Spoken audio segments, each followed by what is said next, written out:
繼上次講咗呢個嘅香港大學深圳醫院嗰啲醫療事故之後啊，咁我嚟講一講港大深圳醫院仲有啲咩其他嘅缺點。首先第一呢，就係佢呢度地方好大啦，大家睇到啊。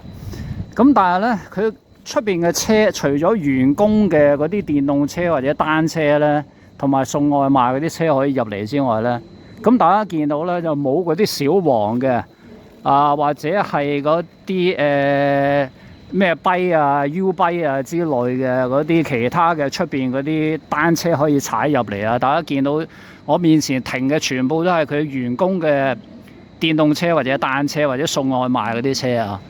咁第二點呢，就係佢呢度呢，只係有一間嘅餐廳啊，除咗員工餐廳除外啊，一間翠華啦，大家見到啊，今日我係行咗嚟，已經咁多人排隊排到咧死。咁啊，另外有一間咧就喺另外嗰邊，喺地下啊。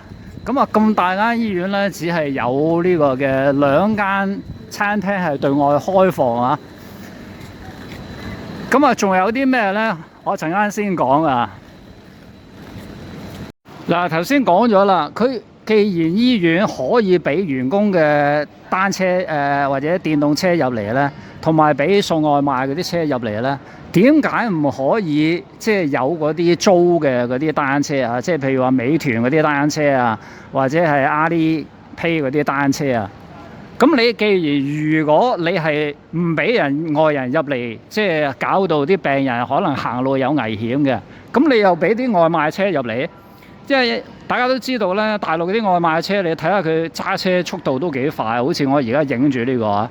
咁啊，即係喺你無聲無息之間咧，咁啊由你背後衝過，咁佢哋嘅速度都其實好快啊！大家見到啦，係咪？咁所以咧，我就覺得醫院方面咧，佢應該係盡快可以允許出邊嗰啲租用嘅單車啊，或者其他嘅車入嚟。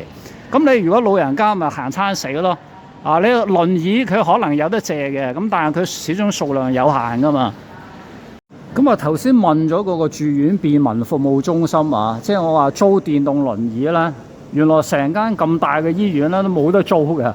咁你如果係啲老人家啊或者係傷殘人士，即係除咗揸車入嚟之外，咁你仲有啲咩辦法啊？揸車入嚟，講到揸車入嚟，即係唔係個個人都有車噶嘛？即係好似我哋啲呢個勞苦大眾啊，或者係其他一啲嘅唔識揸車嘅人。咁而家咧，終於坐落嚟呢個地下嘅餐廳食飯啦。嗱，我就點咗啲佢哋叫自助餐啦，即係3餸一個米飯。大家估下幾錢？3、2、1開估，呢度要40蚊啊！咁呢個價錢呢，同香港嗰啲2餸飯呢，3餸飯拍得住啊！如果香港嘅人工呢，就係即係大概3餸都係50蚊，仲有一個湯。佢呢度呢，40蚊人民幣，仲冇湯餸啊！咁啊，可想而知呢，即係深圳港大醫院呢，呢個又係一個缺點嚟嘅，物價超貴。我杜文報喺2018年咧就開始咗 YouTube 頻道分享投資理財嘅內容。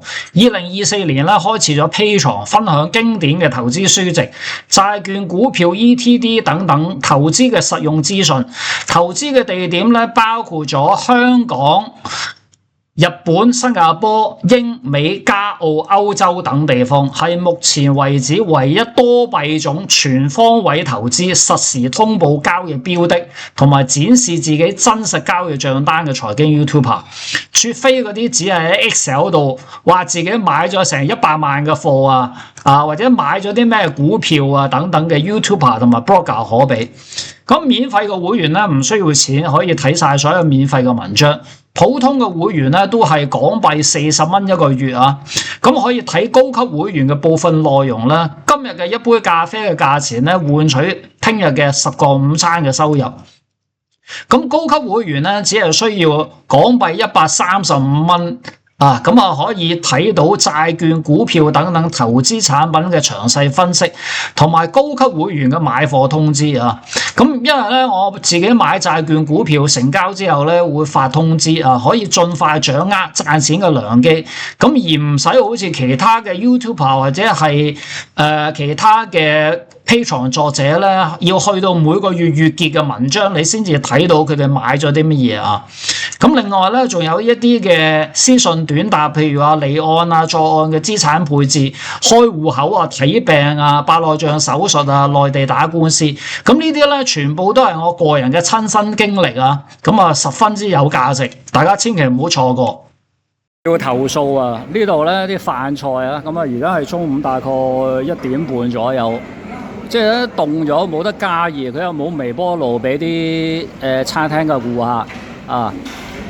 咁你咁大個地方，你係醫院嚟噶嘛？咁病人咧有啲要食嗰啲比較稍為熱少少嘅餐啊或者餸噶嘛。咁你咁大間醫院都唔搞啲微波爐喺度，嗱呢個又係缺點之一。嗱，大家睇到咧，我而家食飯呢度咧個台面有隻烏蠅啊，啱飛走咗。咁呢度咧管理衞生咧好差，咁你叫得港大醫院啊，咁你衞生咧應該係搞好啲，尤其係食飯嘅地方啊。咁所以咧呢度又係一宗罪啊！大家見到咧佢好多嘅出口啊都封晒啊，好似呢個咧佢自己開咗一半。咁另外咧，大家睇到前面啊，即係佢又唔寫係維修，抑或係乜嘢咧？咁啊全部封晒啲出口。咁變咗咧，如果我想唔使兜咁遠路咧，要行好遠先至得啊！呢個又係一宗罪。仲有一宗罪，大家睇到咧，而家藥房呢度啊，幾多人攞藥？咁佢啲位咧，其實可以整多啲，譬如話呢個地方嗰啲位可以增加多啲噶嘛。咁啊，費事你睇好多人企住喺度啊！咁呢個又係另外一宗罪。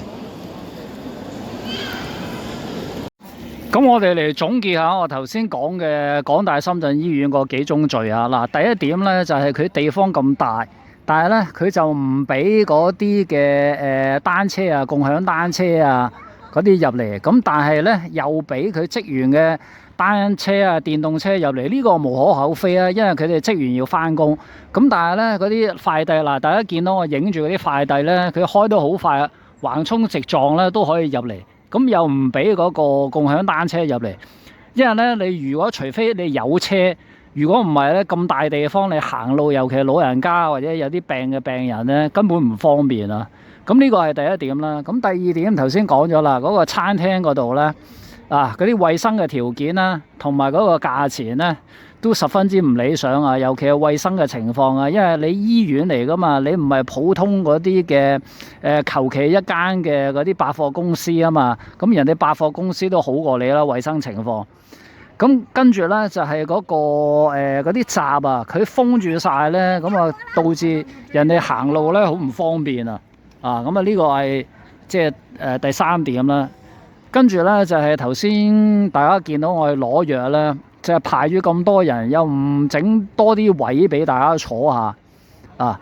咁我個頭先講開嗰個餐廳嗰度咧，頭先講即係咁大間港大醫院咧，只係有一間翠華，咁啊另外一間咧佢就係嗰個嘅地下嗰度停車場嗰度好細間嘅，咁同埋咧你過咗大概1點之後咧，佢啲餸都涼晒，跟住又冇得微波爐叮熱啊！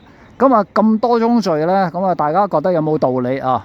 咁啊同埋咧，你喺港大醫院呢度睇病咧，有冇遇到啲好唔開心嘅嘢啊？咁啊歡迎大家喺評論區留言，我哋下次見，拜拜。